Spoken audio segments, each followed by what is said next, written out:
स्वागत है आप सभी का कॉर्पोरेट कनेक्शन में और मैं हूं आपके साथ कविता थपलियाल। इस शो की खास बात यह है कि रोजाना एक कॉर्पोरेट को बिठाते हैं शो में जिनमें आपने पैसे लगा रखे हों, जिन कंपनियों में आपने पैसे लगा रखे हों।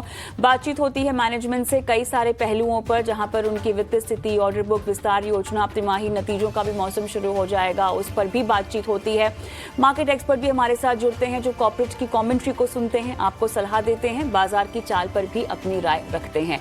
तो चलिए, ये सब कुछ होने वाला है आज शो में। आज टेक्समेको रेल की मैनेजमेंट से हम बातचीत करेंगे, लेकिन इस बीच बाजार से जुड़ी कुछ बड़ी बातों पर हम फोकस कर लेते हैं, जहां पर बाजार की चाल यहां पर देखना बहुत ज़रूरी है। और 25,600 के नीचे लगातार निफ्टी दबाव के साथ यहां पर बना हुआ दिखाई दे रहा है हमें। और इतना ही नहीं, अगर आप बैंक निफ्टी भी देखें तो यहां पर भी हमें 57,400 के बेहद करीब कारोबार होता हुआ, इनफैक्ट 105 अंक नीचे और 57,400 के नीचे अब कीमतें जाती हुई हमें दिखाई दे रही है। और इतना भी मिड कैप स्मॉल कैप में हालांकि आज के सत्र में हमें मेजर इंडिसेस के मुकाबले बढ़िया रुझान खरीदारी का आता हुआ दिखाई दे रहा है। सरकारी बैंकों की बात करें, आज फोकस में है एसबीआई जैसे कुछ काउंटर जो कि 2% ऊपर है। रियलिटी एफएमसीजी शेयरों में आज के सत्र में हमें नरमी दिखाई दे रही है। तो अहम बातें ये हो गई हैं। थोड़ा सा आपके स्क्रीन पर हम लेकर आते हैं, मिड डे मार्केट के एक्शन पर भी जाएंगे, लेकिन मार्केट ब्रेथ देख लीजिए आप। 1578 माफ कीजिएगा, एडवांसेस हैं 1143, यहाँ पर डिक्लाइंस हमें फिलहाल दिखाई दे रहे हैं। और सेक्टर स्पेसिफिक एक्शन में भी अगर हम देखें तो पीएसयू बैंक का जो एक पूरा इंडेक्स है वो लगातार 2% के पार की तेजी के साथ कारोबार में बना हुआ है। आईटी काफ़ी सपाट है हरे निशान में, लेकिन ऑटो में दबाव लगभग आधे % का।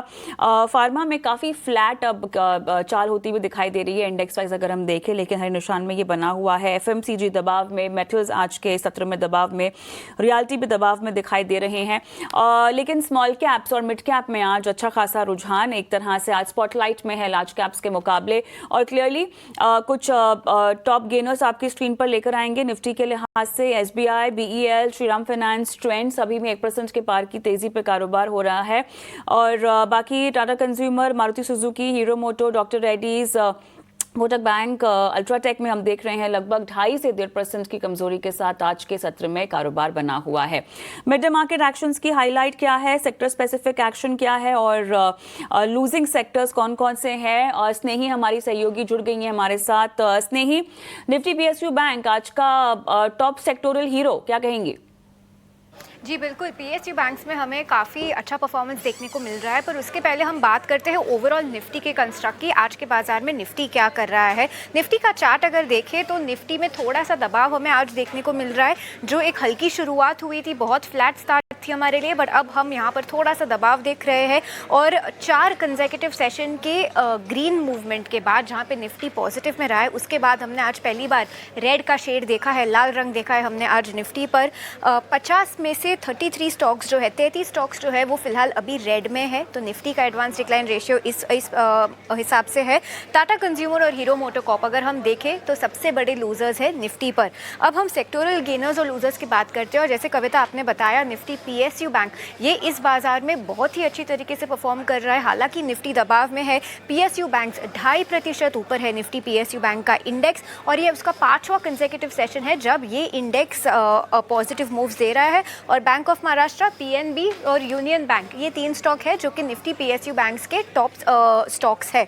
अगर दूसरी तरफ बात करें टॉप सेक्टोरल लूजर, जो सेक्टर बिल्कुल भी अच्छा नहीं कर रहा है और सबसे बड़ा लूजर है आज के मार्केट में, तो वो है निफ्टी रियल एस्टेट का जो सेक्टर है वो काफ़ी दिनों से दबाव में है, और ये उसका 3रा कंसेक्यूटिव सेशन है जब ये क्षेत्र रेड में है। 0.5% का कट हम देख सकते हैं निफ्टी रियल्टी पर। लोढ़ा, डीएलएफ और गोदरेज प्रॉपर्टीज इस क्षेत्र में से सबसे नेगेटिव वाले स्टॉक्स है। वॉल्यूम बजर्स के बारे में बात करेंगे तो टोरेंट फार्मा, ऑफकोर्स आज टोरेंट फार्मा पर हमने न्यूज़ देखी है जेबी केमिकल के एक्विजिशन की, उस दम पर टोरेंट फार्मा आज अच्छा मूव दे रहा है और वॉल्यूम बजर्स भी है। बीएचईएल और जियो फाइनेंशियल सर्विसेज में भी हमें काफ़ी अच्छा वॉल्यूम एक्शन देखने को मिल रहा है। इसके अलावा अगर हम उस एक क्षेत्र के बारे में बात करें जहां पर आज पूरे मार्केट की नज़र है, तो वो है defence stocks. Bharat Dynamic, Cochin shipyard, Mazagon dock shipbuilders, ये सारे स्टॉक्स आज काफ़ी अच्छा कर रहे हैं और इन पर मार्केट का पूरा फोकस है। तो ये था डिफेंस क्षेत्र। तो ये था 1 बजे तक का मार्केट एक्शन। शुक्रिया स्नेही इस पूरे market mid day market action के राउंड अप के लिए। और चलिए बाजार के एक्सपर्ट से भी जुड़ लेते हैं और मिड डे मार्केट एक्शन पर उनकी क्या नज़र है जान लेते हैं। मेरे साथ जुड़ गए हैं एनालिस्ट और चार्टर्ड अकाउंटेंट तपन दोषी। तपन हाय आफ्टरनून, स्वागत है आपका कॉर्पोरेट कनेक्शन में। और तपन देखिए जो शुरुआत हुई है बाजार की वो काफ़ी सबड्यूड हफ्ते की शुरुआत लग रही है, लेकिन वो अगर हम साइड में रखें तो अमूमन हिस्टोरिकली तपन आप भी इस बात से सहमत होंगे जुलाई सीरीज की शुरुआत काफ़ी दमदार होती है। ठीक है, 10 में से 9 बारी हमने देखा है कि जुलाई काफ़ी दमदार सीरीज रही है बाजार के लिए। अब इस शुरुआत को आप कैसे देखते हैं कि अंडरटोन अभी भी हम बुलिश ही समझ सकते हैं? काफ़ी स्टॉक स्पेसिफिक एक्शन है देखिए बाजार में, लेकिन थोड़ी सी अनिश्चितता के बादल बने हुए हैं टैरिफ्स को लेकर जो 9 तारीख के आसपास हमें समझ में आएंगे क्लैरिटी के लिहाज से। कैसे देखते हैं अभी आपको ये ट्रेडिंग सेशन और आने वाले कुछ ट्रेडिंग सेशंस को तपन? जी, आपने सही बोला कि जुलाई सीरीज नॉर्मली अच्छी रहती है और ऑफ कोर्स अंडरटोन तो बुलिशनेस ही है। अभी थोड़ा क्या है कि हमें तो क्योंकि काफ़ी बढ़ चुका था तो थोड़ा ठहराव आ रहा है, दिख रहा है हमें। लेकिन स्टॉक स्पेसिफिक आपको बाय करना चाहिए। देखिए अभी हम लोग 600 पॉइंट ही दूर है अपने ऑल टाइम हाई से। और ऑफ कोर्स 8 जुलाई या 9 जुलाई से जब रिजल्ट स्टार्ट होंगे तब हमें पता चलेगा कि सही में वहाँ टच करेंगे कि नहीं करेंगे। लेकिन स्टॉक स्पेसिफिक एक्शन रखना चाहिए और इसमें भी इन्वेस्टर को ध्यान रखना चाहिए कि क्या मूवमेंट आएगी, यहाँ कौन से सेक्टर में मूवमेंट आएगी नेक्स्ट क्वार्टर में। अभी खास करके सबको ये देखना पड़ेगा कि जिस तरह से इन्फ्लेशन डाउन है, रेपो रेट कट हो रहा है, तो कंज्यूमर डिस्क्रिशनरी ऑटोमोबाइल्स के डेटा आएंगे 1 जुलाई के, तो वो भी हमें पता चलेगा। रियल एस्टेट हो, होटल्स हो, तो वैसे डिस्क्रिशनरी में अगर आप जाओ तो बेटर रहता है। और दूसरा मैं बोलूँ तो एनबीएफसी में भी आप जा सकते हो, जहाँ ना इंटरेस्ट रेट कट का अच्छा खासा बेनिफिट दिखेगा, बैंक से भी ज़्यादा वहाँ दिखेगा। तो सिलेक्टिव रहना पड़ेगा sector wise. Of course defence, capital market तो एक मेगा ट्रेंड ही है, जहाँ अगर नीचे आते तो आप एक्यूमुलेट कर सकते हो।